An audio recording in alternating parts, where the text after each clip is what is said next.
On a snowy Christmas Eve in the heart of the city, where lights sparkled on every street and families hurried home with gifts in their arms, there sat a man in the corner of a grand but lonely restaurant, a man whose suit was perfectly tailored and whose watch cost more than some people's yearly salaries, yet whose eyes revealed a hollowness deeper than any empty pocket, and this man was none other than Daniel Grant, the young CEO of a billion-dollar empire, a man the world admired for his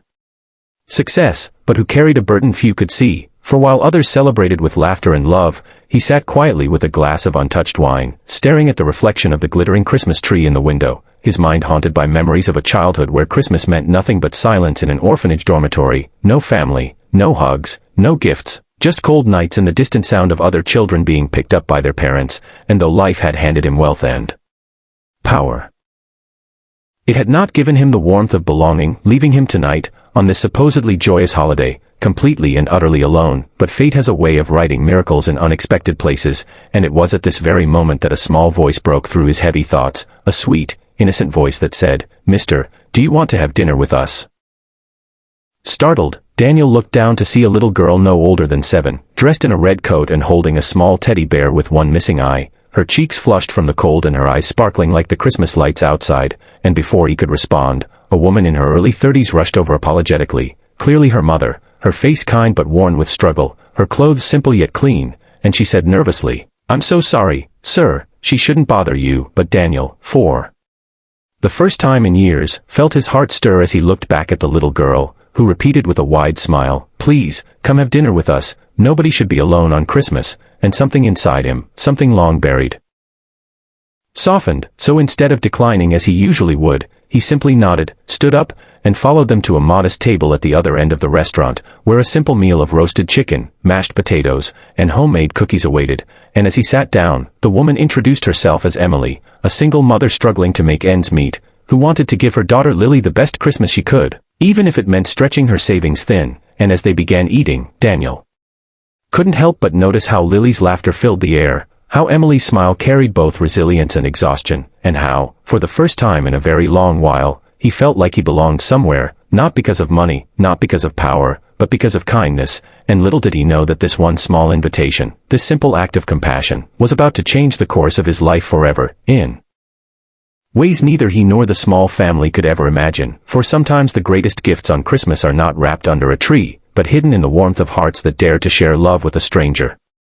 As the night went on, laughter filled their little corner of the restaurant, and for every bite of food Daniel tasted, he found something even more nourishing, the rare comfort of connection, and as Emily shared stories of her late husband who had passed away 3 years ago, leaving her to raise Lily on her own, Daniel listened intently, realizing that while he had spent years building skyscrapers and sealing million-dollar deals, he had missed the very essence of life,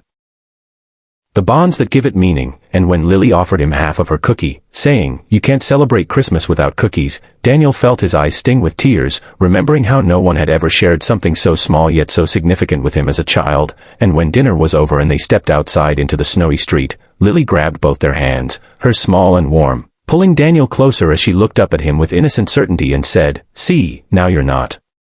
alone anymore," and in that moment, Daniel realized that this little girl had given him the greatest gift of all.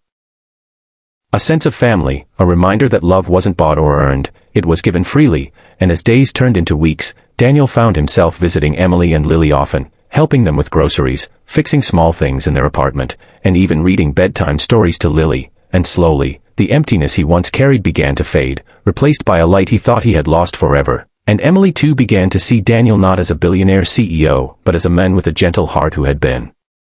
starved of love, and though both were cautious, something undeniable began to grow between them, something stronger than fear, something deeper than friendship, something that whispered of healing and second chances, until one evening, months later, as spring began to warm the city, Daniel stood outside Emily's modest home with flowers in hand, his heart pounding not with the nerves of a businessman facing a risky deal, but with the tender uncertainty of a man hoping for love. And when Emily opened the door, surprised but smiling, Daniel simply said, "You and Lily gave me a Christmas I'll never forget, and I don't want to spend another holiday, or another day, without you both in my life." And in that moment, Emily's eyes filled with tears, for she too had been lonely, too had carried burdens in silence, and together they realized that life had brought them into each other's worlds not by chance, but by destiny. And as Lily ran to hug him, shouting, "Does this mean you're staying for good?" Daniel laughed, a sound more genuine than any he had made in years, and whispered, "Yes, if you'll have me," and thus, a man who once had everything but nothing found family in the most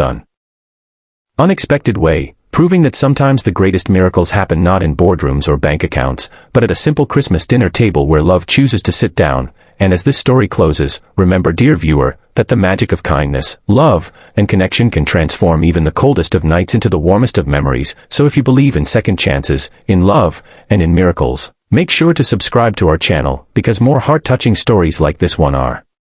waiting for you. Stories that will inspire, heal, and remind you of the beauty of humanity. Stories that might just change your life the way Christmas dinner changed Daniel's.